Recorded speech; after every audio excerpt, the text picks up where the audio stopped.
ready to do a project that is different than the first two we did, and that we're going to be attaching pieces together. Like when you did the pinch pot, it was just one piece. When you did the slump mold or the hump mold on the drape, it was one piece and you decorated it.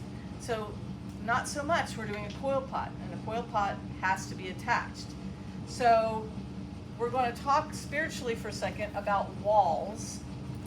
The scripture I want to use is Proverbs 25, verse 28. Like a city whose walls are broken is a person who lacks self-control. Everybody knows self-control is one of the fruits of the Spirit. So consider this scripture. So the people shouted when the priests blew the trumpets, and it happened when the people heard the sound of the trumpet, and the people shouted with a great shout, that the wall fell down flat. Then the people went up into the city, every man straight before him, and they took the city. Now, you know, whether you read the Bible, respect the Bible, any of those things, it has been proven to be a historical reference by the scientific formation, by the scientific formula. So it is archaeologically proven every single time that they do a dig, they find more that proves the Bible historically. Whether you believe what's in it otherwise is up to you. But there are so many things that even just recently they found the name Moses on up until that moment there were actually people who said, no, Moses never existed, this and that. But now they found actually archaeological evidence that he existed, and his name was Moses, which means drawn out of the water from the Hebrew. So that scripture though is talking about what battle? Does anybody know what battle it's talking about? It's the Battle of Jericho. When I was growing up, there was a song. I will not sing it, don't worry. But there was a song we used to sing about the Battle of Jericho. And when my husband and I went to the Holy Land on our honeymoon, we got to see the site where this happened. So the ruin or the site where this happened is still there. It's not covered up. Because when they rebuilt the city, they built it next to it, which is not usually what they did. They usually would level it just like we do here. We don't have a lot of land to leave things like, let's say, a house burned down in your neighborhood. So we just leave that there and build next to it. That doesn't normally happen, but it did for this, and there's a reason why.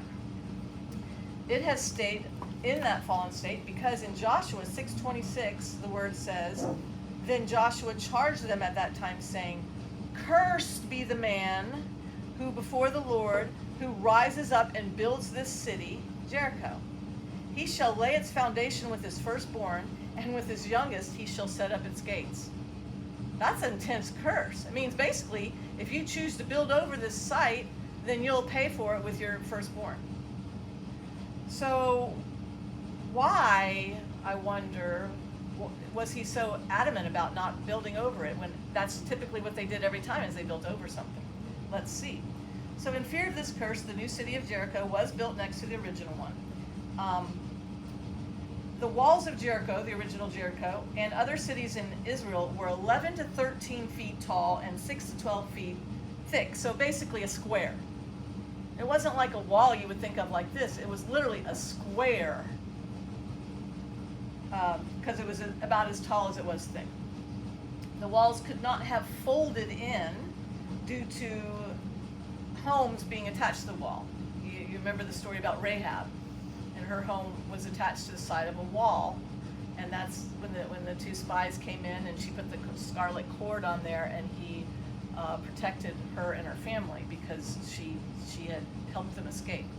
So the walls, even though they're squares, they wouldn't have folded in, or they would have folded in on homes. So that's not what happened.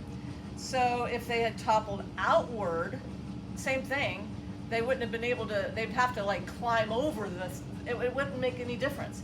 If a square goes this way, it's the same. So that couldn't have happened.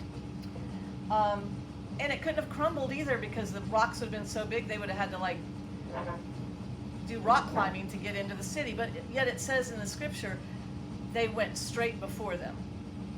Straight before them. So none of that works. All right, so if you look back at the original text, the word flat in this verse, when researched, actually refers to becoming vertically flat to the ground, not horizontally flat. What does that mean? When I saw it, it made a lot of sense. When I visited, it became very obvious that the wall wasn't there. Like the ruin was there of the city, the whole thing was there, intact. With a lot of dust because it's been a few years. But there was no wall. And so this became very obvious when we went in there. So what happened was the ground opened up and the walls slid down all the way around. And people say, well, it was an earthquake. How many earthquakes do you know only affect one city and just certain things slide down? The way we could tell this is because over on one side they had excavated it, like dug out, and you could see the full wall. It was level with the ground. So the Israelites, they ran around 7 times blowing the shofar and all that stuff, and the walls came tumbling down. Meant they slid down into the ground and they're flush. Y'all can Google this if you want, find out for yourself, but I saw it with my own eyes. So that being said, why would Joshua have said don't build on it again? Why? Because he wanted people to see that. Because there's no way that could have happened naturally. No way, it wouldn't have happened naturally. So it had to have been God, and so he said, cursed be the man who builds on this, because he wanted to leave it in that way. And it has stayed there for thousands of years so that we can actually see it. So walls are also important because they protect us. Like y'all might have noticed, we have a new gate up around the TFA city, right? And that is to protect us. You might have seen some things in the news. Even recently, sadly, Christian schools are being targeted. All schools are being targeted because it's your age is the future of our world. But specifically Christian schools and religious schools, Jewish schools, are getting targeted. So they're keeping us safe by putting this big wall around the whole thing. So we have walls around us too. Sometimes they're good walls and sometimes they're bad walls. A wall can protect us. For example, your eye gates can protect you from things you should not see. I have a hard time, since I'm a visual person, I do visual art, I'm a visual learner. I have a hard time with images. I had to stop watching scary shows at the very early in my life because I still remember everything and it keeps me up at night. You may not have that problem, but I have that problem. But also with when I was growing up, there was no internet. There were no inappropriate things on the internet. You know, y'all may get upset with the school for, oh, why do they not let me get into this, that, and the other? I like my students to be able to use Pinterest in my advanced classes, but Pinterest, if you don't be careful with it, you can get into places you should not get into. And then there's people who intentionally look for things they should not get into. Either way, a few years from now, you're going to recognize, especially once you have children, you're going to recognize why this school is trying to protect you, which is why they don't want you to use cell phones and work around the system. Because, you know, even in kindergarten, there's kindergartners here that have cell phones, and they have no software on them to protect them. So when you have a child and you have a kindergartner, do you want them sitting next to a kindergartner who's looked at images they shouldn't look at?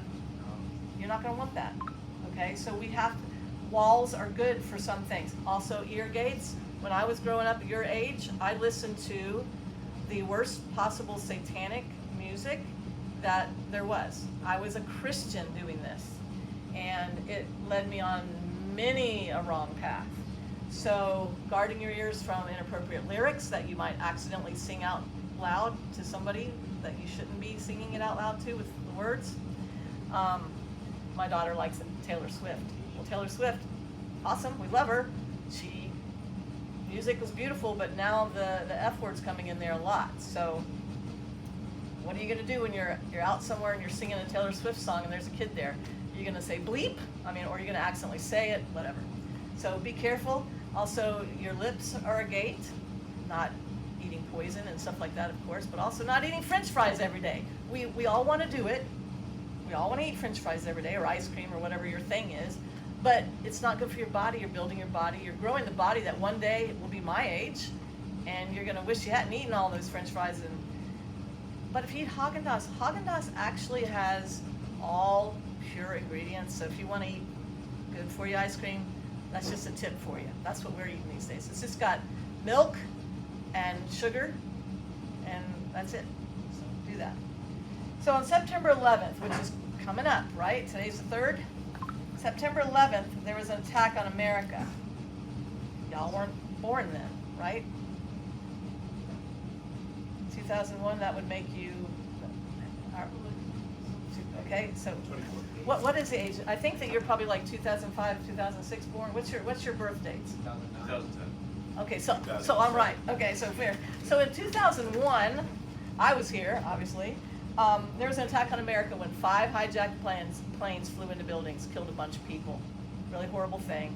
Usually here at the school we do some kind of memorabilia kind of thing where they kind of do prayers over the intercom. I have a video that I play. So that happened in my lifetime, in the lifetime of your parents. Never in a million years would have thought that would have happened on our soil in our lifetime, but it did. And things like that have happened through the years. So walls, we have walls in America. We're working on them now, getting them stronger again, but if you don't have walls, you're unprotected. That day, that building was unprotected. All those buildings were unprotected because they had attacks on them. So why did that happen? They're still studying that. How did this occur? How did we let these people in our country? How did we not know they were working on this? How did we not know it was happening the day of or day before? There's so many conversations going on about that. Because it happened and we didn't stop it. So basically we're talking about, in a spiritual sense, self-control is really important. It keeps you out of trouble. Now, the walls you build around yourself to keep you safe from other people, like in isolation, those are not good walls. Because you want to be able to be heart to heart with people that are going to encourage you and build you up. And a lot of times, ever since 2020 specifically, people your age have tended to kind of separate from other people.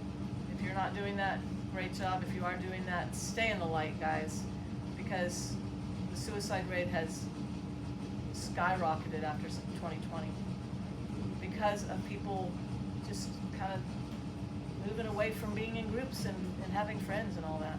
You don't have to. You can sit there and scroll all day. You don't ever have to talk to anybody, right? Is that what y'all do on the weekend?